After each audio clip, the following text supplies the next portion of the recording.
hello again Year 10. We're going to move on to a new bit of coursework today, and this bit of coursework is again worth 10 marks.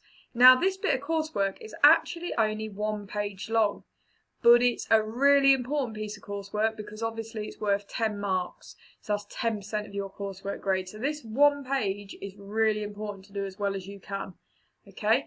You probably won't get the whole page done today, but I will talk you through where I definitely think you should get to by the summer holidays, and we can finish it off after the summer holidays if you didn't manage to get the whole thing finished, okay? So, this is what the page is roughly going to look like, alright? You can see that this person has done it all on Word, which you can do if you want, or you can just handwrite it, it doesn't matter to me, and you won't get more marks either way, okay?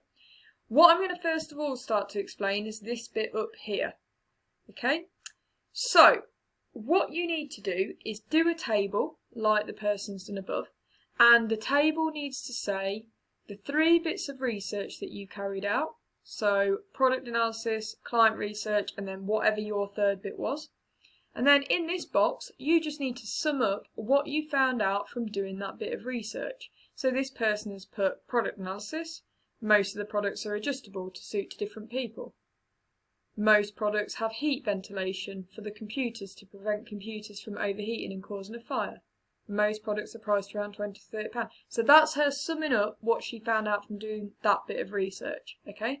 It's also really important to notice these numbers. You see those numbers there that say 1.1 and then 1.2, 1.3. I need you to do those numbers, and I'll talk about that in a second. After you've done that table, summing up those bits of research, I need you to write a design brief, okay? A design brief is the aim of your product. You had a problem, you know what the problem is, you've now done some research. From doing your research, you know roughly what you're going to make. You don't again have to be too specific, but you know roughly what you're going to do to combat this problem now, okay? So this is the first bit I want you to do, and I want you to do it now. I just want you, on an A3 bit of paper, to draw out, or do it on computer if you want, that table. And I want you to sum up each bit of those research using the 1.1, 1.2, 1.3. And I want you to do I want you to write down at least 3 things that you found out from each bit of research, but it could be up to 5 things. So I put 1.1 all the way to 1.5, but if you only found out 3 things from that bit of research, you just do 1.1, 1.2, 1.3, okay? The last one that says your own research, for some of you that might be location, for some of you that might be something else. So I've written it in red because remember you don't write anything that I write in red. So you change that red to whatever your third bit of research was, okay? So fill in that table now. That should take you 15 minutes, 10 maybe. Now we've done our research findings and we've summed up our research, we are going to write down our design brief. So this is our aim of the project, how we're going to solve the problem, okay? So most people's sentences will start with, I am going to design and make whatever, okay? Now again, don't be too specific, but do narrow it down a little bit more. So I'll give you an example, and I keep using the example of the hedgehog home, don't I? So your problem for the hedgehog home would have been urbanisation is causing wildlife to lose their homes. That was the original problem. The brief would be, I'm going to design and make easily affordable wildlife homes that could be bought to use in people's gardens. Okay? Again, you're still not saying it's going to be for a hedgehog. You're just saying, I'm going to make something that will go in people's homes. Okay? So you write down your brief, and it might literally be 1 or 2 sentences long. Okay? So think about it. Don't make it too specific, but then write that down. Again, should take you 5 minutes maximum. Right, for the rest of this page, we're going to do a specification. First of all, I want you to do it rough, because this specification probably gets about 7 marks from this page. So specification is worth about 7% of your final GCSE grade, of your final coursework grade. So it's really important. So we're going to do it rough first. If you have got access to a laptop, I'd do it on a laptop. Because if you do it roughly on the laptop, and then we change it and improve it, you've just got to edit that Word document rather than writing it out again. If you can only write it down, you haven't got a laptop, that's absolutely fine. You can just handwrite it, it's not a problem. Okay, so specification. Let's learn about what they are, and then I'll tell you how you can do yours. So a specification is a list of targets or requirement for your product. They are always positive sentences. And if you did me 10 targets with some explanation, that would get you a grade 4. If you did me 15 targets or more, but with in-depth explanation, that would get you a grade 7. So, let's just explain this then. So, a list of targets or requirements for your product. So, you've done some research now. So, your specification might say something along the lines of, my product should not cost any more than £20. This is because most wildlife homes are around £15. Okay? You need to pick whether it's going to be a must, should or could. Okay? And I'll explain that in a second. So, for your specification, you're going to have a variety of headings. And you're going to do specification points for each heading. And I always say use McFarts. So I would start with your headings of materials, cost, function, aesthetics, reliability, target user, safety, and then I'm suggesting maybe also sustainability, maybe also ergonomics. But you might also have some random ones for your problem, okay? And if you pick between must, could or should, you need to make sure that you pick the right one for your specification point. So listen to this one and tell me which one's right.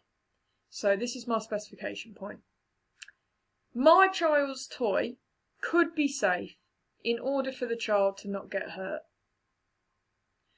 My child's toy must be safe in order for the child to not get hurt. You can tell that that one definitely should have been a must. Okay, let's do another one. Aesthetics, so that's the looks. My product must be white or black. This is because I think they would be good colours for the product. My product could be white or black. This is because I think it would be a good colour for the product. That one could easily be a could. It's not as important what colour it is. Safety is really important, okay? So, you need to come up with your headings. Start with my McFarts, but you might add in some other things. Okay, so start with your headings. And this is an example of somebody's in the past. And they were the student that was looking at posture in for children in schools. Okay, so let's have a read through hers. So her first heading is size. And her specification point says, the product should fit 2 pieces of A4 paper. This is because the device would then be well suited for working from a book, on paper or off laptops. My research shows that being able to use all 3 types of work is very useful. So to her, size is a really important thing that she needs to talk about. Because if her posture device isn't the right size to hold 2 bits of paper, it won't be useful. So even though that wasn't on my heading list, it's really important for her product. So you need to think about what's really important for your product. Okay, let's have a read of the next one. Next one says weight. The product should not weigh any more than about 4.5 kilograms. Now, that's actually not a very good specification point. It nearly is. She shouldn't have said about. This is a specification point, which means being specific. So she shouldn't have said about. She should have just said, the product should not weigh any more than 4.5 kilograms. This is because around 4 kilograms is good enough weight to carry all day, although lighter would be better. My research 2.1 shows that students need the device to be easy to carry around with them. Okay, so what she's basically saying is this is going to be carried around with a student all day, and 4 kilograms is a good weight to carry around, but if it was lighter that would be even better. And then she's linked it to her research point 2.1. So if we look back on this table over here, it says 2.1 needs to be portable for the teenager, easy to carry. So that is why we did these little numbers here, so you can refer to them in your specification points, okay? So that is what you need to do. You need to come up with your headings, like this person has, and then you need to write your targets for your product underneath, okay? And you can see that some headings just get 1 specification point. Some headings get 2 or 3 specification points. So it depends how much there is to talk about for each heading. With something like cost, there's only one thing to say, how much it should cost. So there's only ever 1 bullet point for cost, okay? But for something like, safety, there's always more than one, because there's always more than one way that something can harm you. So the more specification points that are really specific and really well thought out, the better. It's about writing your target down, explaining why it's important, and then linking it to your research. Okay? So just roughly now, either on a Word document or on a bit of paper, write down what headings you think you're going to use. Start with McFarts, okay? But then think about other things that are important for your problem, like she did, size, etc. Usability, she did as well, moving parts. So write down your headings. Now you've got your headings, for each heading, come up with your specification point, and this is your writing frame, okay? You are going to have your subtitle, your heading, which is materials or cost, whatever. And then, first sentence, there's always going to be 3 sentences to a specification point, okay? First sentence will always be, my product, and then you need to pick either must, could, or should. Write your target. Second sentence, this is because. Explain why that target is there. Third sentence, this links to my research 1.2, 3.3, whatever, which says, and that's your third sentence. Okay, so I'll give you an example. My product must be safe to use. This is because I do not want the user to get harmed when using the product. This links to my research 2.1 when my client said that it was really important that it wasn't too heavy to drop on a foot. Okay? That's an okay specification point that I did, but it was quite general because I just said the product must be safe.